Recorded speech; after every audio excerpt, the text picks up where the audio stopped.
What would you say this is a picture of? Perhaps the answer is simple, an iceberg. To us, however, it has a deeper meaning. According to Freud, humans are composed of three parts. Just as the largest part of an iceberg is that which is underwater, the largest part of humans is our unconscious. This is a key idea in psychoanalysis. Freud's concept of the three-part psyche consists of the id, the ego, and the superego. Our id is our largest and most primal part of ourself. It is our base instincts and wants. In order to control these primal desires, we have the ego, the practical part of ourselves which finds a reasonable output for these wants. We then find the mediator of the superego, or the conscience. This is our morality center, guiding the ego on which desires to pursue, and the moral implications of such actions. This concept, too, can be easily found in popular literary works. Let's flash back to a book we read from grade 11, Mary Shelley's Frankenstein. Now, we all analyzed this book quite a lot back then, but now let's try and look at it with psychoanalysis. If we delve into the character of Victor Frankenstein, we begin to uncover some of these psychological concepts. Here we find a story of a man who falls to the control of his id, enacting his desires through the reasoning of his ego, and suffering the punishment of his superego. Victor's id acts like a child in its desire to discover the power of creation. It directs Victor to work to uncover the dark secrets he constantly wondered about. Meanwhile, his ego enacts this desire, procuring a workplace and resources in order to complete this work. Upon completion of the work, however, his superego brings up the morality of it, punishing him with grief for his morally abhorrent actions. This concept can even be related back to Macbeth as well. In Shakespeare's play, Macbeth himself falls prey to his id's desire for power. Through his ego, he finds a way to fulfill this desire, even through murder.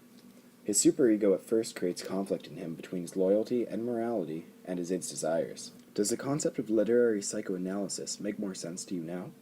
Do you see how psychological perspectives can be applied to any example of literature or media? If not, do not fear. It is important to keep in mind that Freud is not the only figure in psychoanalytic literary theory.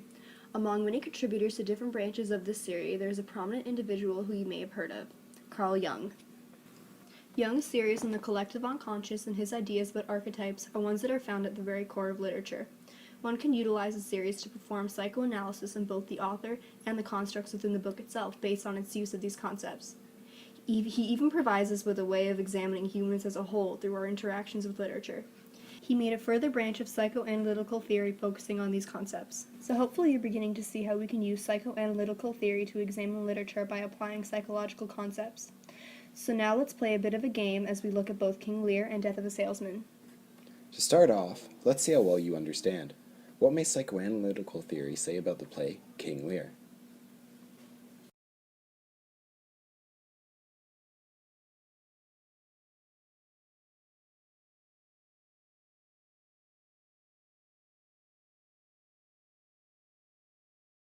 Now, of course, there are many possible answers, and as long as you applied psychological concepts to the work, give yourself a pat on the back. An answer may sound like, Cordelia acts as a symbol of the superego, being the cornerstone of morality in this world. Edmund acts as a symbol of the id, a collection of wants and desires acting in self-interest. Meanwhile, the ego or practical side may be seen in the character of Kent, who maintains reason over the course of the play and acts as a connection to reality, such as he does with King Lear. Now let's put your skills to the test one more time by looking at Death of a Salesman. What may one say about this book or its characters from a psychoanalytical perspective?